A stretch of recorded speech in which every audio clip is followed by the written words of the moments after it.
Welcome back to the Brandmerry channel, where we are sharing personal branding and marketing strategies to help you improve your revenue and impact.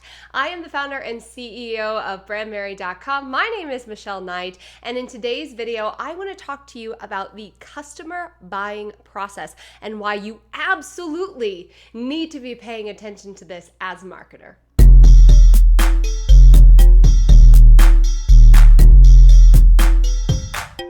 So let's start by talking about John Dewey, who is the creator of the stages of the client decision-making process. Now, John Dewey created this 5-part system, which includes problem or need, right? Your ideal customer is aware of their problem, right? That is stage 1. Stage 2 is that they're in the process of finding information to solve that problem. So that's kind of the information search, right? That's when we go to Google and other fun areas to find information to solve our problem. Number 3 is the evaluation of alternatives. So that's they've found the solution to their problem. They've figured out there's a way to solve it. Now they're weighing which way am I going to go, right? This is when we're product shopping or brand shopping, trying to figure out the best one to solve our problem. Stage 4 is the decision-making process. So they've decided on the brand, on the company, on the product that they are going to purchase. And stage 5 is the post-purchase evaluation. So where they're sitting there and going, did I make the right decision? I don't know. Can't wait for my product to come. Whatever. A lot of that last stage has to do with your onboarding process. So again, these are the 5 stages of the purchase decision process. Everyone goes through this part. Some people will go through it very quickly, from problem to make a decision incredibly fast, sometimes in the span of like a couple days. There are some people, majority of people, I think, that kind of go through this process gradually. Now, this 5-step process is important to note because you want to make sure that you are reaching people at every stage of the process and that you are creating content that is perfect for someone at every stage of the process.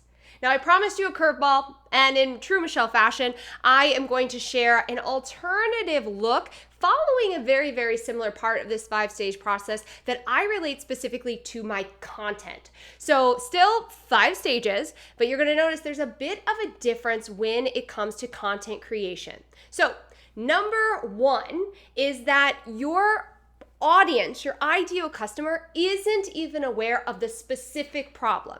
So they've recognized that something might be up. They are, feeling a little off. Maybe they're like, oh, I think I want to leave my job. I'm not sure. Oh, I think I might want to get healthy. Something's wrong. I don't know why, right? Like that, like in between where they haven't identified the specific problem. That is the first stage for me when it comes to content creation and something that I teach my audience. And the reason that it's important to think of this stage is many people who are coming to discover your brand are at a place where they don't know the specific problem. But through your content, through your education, through your marketing, you can help them become aware of the specific problem. And you can educate them on that, moving them quickly through the decision-making process. So number 1, when it comes to content creation over here at Brandmerry, we believe that this is when they aren't necessarily aware of the specific problem, but they know that something's up. Right? Stage 2 is when they are officially aware of the problem. So you'll notice that I add a little bit of extra in there from John Dewey's philosophy as it applies to content creation. And this is when they are aware of the problem. They know that they've got a problem, they've identified what it is, and then they move into the next stage, stage 3, which is that they are now aware of the solution. So some people might discover your brand aware of the problem and looking for those how-to posts, looking for quick solutions to their problem, but they're not necessarily aware that there's a product or a service that can solve that just yet. Once they move into the 3rd stage, they are aware of that solution. So they're starting to say, okay, I know how to solve this problem, and now I want to figure out the best avenue for me. Which leads me to stage 4. That is when they are aware of the specific products and services. So you'll notice in stage 3, that's when you're getting a lot of Google search, right? When we're aware of a solution to our problem, that's when we're starting to find brands and businesses and service and products specifically. And then stage 4 is when they're aware of the very specific ones and they're starting to dive deeper to follow those brands. That's when people tend to move from being a cold audience to a warm audience, right? They're starting to consume more of your content, get to know you. That's where the know, like, trust factor is elevating. And then finally, in the final stage, they are ready to purchase. Now, this is when they have taken out their credit card, they've decided to go with your brand, and they are ready to make a purchase online or in person. Now, you'll notice there are a lot of similarities between what I'm sharing with you and what John Dewey originally shared about this client process, but there are some differences as well. And I love to and encourage you to focus on the ones that I've shared with you as it applies to content creation. Why is that important?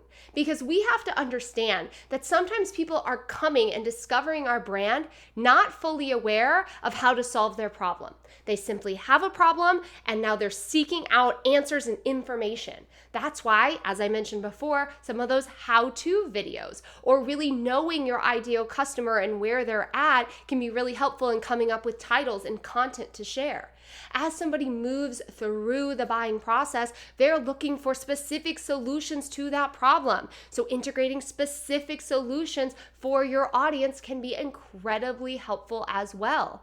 Then, and this is where I think a lot of marketers miss the mark, you always want a way to attract people who are ready to purchase. So sometimes one of the things that I love to focus on is the content that I'm creating, this YouTube video, whatever you're watching, this blog post, this podcast, this Instagram reel. Those are all ways to build trust with my audience. But listen, when we've got a problem, we know the solution, and we're looking to purchase something to solve our problem, we go to Google and we look at search engines. And so one shift that I noticed in my business a couple years ago is that we were getting a lot of traffic from Google for people who were specifically looking for personal branding coaches, personal branding consultants. And those people were very, very quick to move into a high level offer that I have called my VIP intensives. Typically without consuming any other information from me. Why? Because they were at stage 5. They already knew what they wanted and they were ready to invest. And I find a lot of marketers don't have this well-rounded marketing approach when it comes to putting their content and their information out there online. So it's important that you are making sure that you are addressing every single part of this 5-stage process. So what are some things that you want to have in place? I know you're curious, right? There are 3 things to have that will support you in making sure that you are hitting every single stage of this 5-stage process with the content that you're creating every single week. Now, time out. If you want to dive into a workflow on how to create content every single week, make sure you watch my workflow video and grab my repurposing guide at brandmerry.com/repurpose, where I break down how to simplify the process of showing up consistently for your audience. All right. 3 things to have. Thing number 1, content that brings in new people, right? So this is typically content that people are discovering on Pinterest, YouTube, through your blog, right? Search engines. When we are in one of the first stages and the last stages, when we're not quite sure where we're at, maybe in the beginning, we're not quite sure the solution to our problem, we might be just browsing things that we do know are wrong on Pinterest, looking on YouTube, searching on Google. And when we're further along in the buying process, think stage 4 and 5, we're specifically looking for products and services. That's why it is important that marketers do not just focus all of their attention on social media and instead have avenues for people to discover them. This is also why advertising is very effective, because we can obviously target people that we know are our ideal customer, get our content in front of them and bring them in. But advertising or organic, it doesn't matter. What you're really focusing on is consistently attracting new people. And some of the content that works really well with this is how-to content educational content, and knowing your audience so well that you can use their language in your copy. So for instance, if I am a marketer, and I am specifically marketing to people, I have a product that helps individuals who are highly sensitive, right? Empaths, you might say. If my audience doesn't know that they are empaths, if they don't carry that label as being an empath, then I can't use that in my marketing because it's not going to help me attract new people.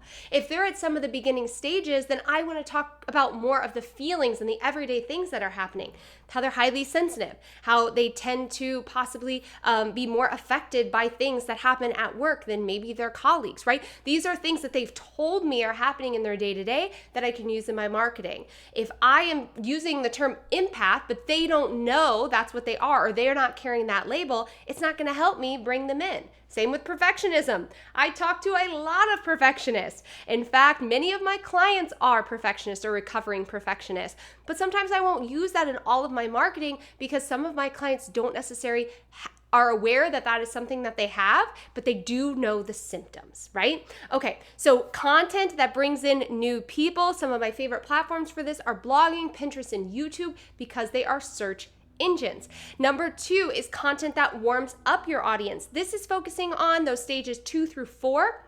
When people are discovering that you have a solution to the problem and they want to get to know you, right? We know that trust leads to purchase decisions. Storytelling leads to purchase decisions. Emotional connection leads to purchase decisions. So this is where you get to really amp up the storytelling. This is where you get to share more edutainment, right? Those fun videos, reels, all those different things. Show up on Instagram, share behind the scenes of your life to build that know, like, and trust factor with your audience. So content that warms up your audience is important. Once somebody finds your blog and joins your email list, how are you staying in contact with them? Emails, Instagram, podcasting, all those different things are incredibly helpful for moving someone through the client decision-making process.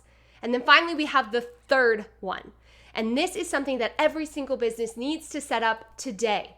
Do not wait to do this. This is your site-wide SEO. You have a website. I know you do. You spend a lot of money on it and a lot of time on it. In fact, probably too much. And so when it comes to getting traffic to your website, specifically traffic that is in the 5th stage of the buying process, meaning they're ready to pull out that credit card, then you want to make sure that your website is optimized for those keywords. So as I mentioned at the beginning of this video, one of the keywords that drives a lot of traffic and a lot of revenue to my business is personal branding coach, personal branding consultant, branding coach, branding and business coach. Those are kind of my top 4, and they've been working for me for years. The people who typically use that keyword are coming because they are ready to make a purchase decision. And I have those keywords on my site-wide SEO. It's something that you do your research, you set it up, and you don't really have to worry about it again.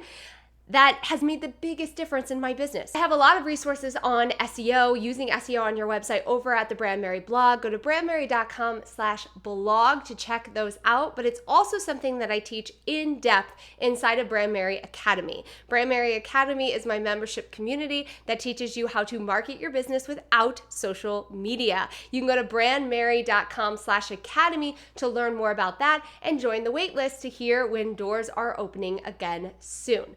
Now remember, it is important that you are touching your ideal customer at different stages of the buying process. We all go through each of these stages, some faster than others. And so when you wear this hat, when you're creating your content, it's really going to help you make sure that you're consistently bringing in new clients, nurturing those new clients, and ultimately creating consistent revenue. There you have it. There are the stages of the client buying process. Thanks to John Dewey for giving us the original 5. I had to put my own little spin on it as it applies to content creation. And I hope that this really supported you in understanding that all of our ideal customers are going through these stages. We all do it ourselves when we're buying something, some faster than others, but making sure that your content and that you have the availability for people to find you no matter where they're at in the buying process is going to be key when it comes to creating consistent revenue. Make sure that you check out that repurposing guide at brandmerry.com/repurpose so I can teach you how how to create a workflow that allows you to create consistent content without the overwhelm, without the headache. I promise you, it can be a lot easier than we are currently making it. Go to brandmerry.com/repurpose to get your hands on that free guide. And make sure you check out Brandmerry Academy at brandmerryacademy.com/academy. Link below in the description. Get on the wait list to join us. Remember, SEO is just one of the things that we teach inside of the Academy, and everything that we're teaching is really rooted in this 5-part process. I will see you again next week for another video. Make sure you like and subscribe, and I hope you have a beautiful rest of your week.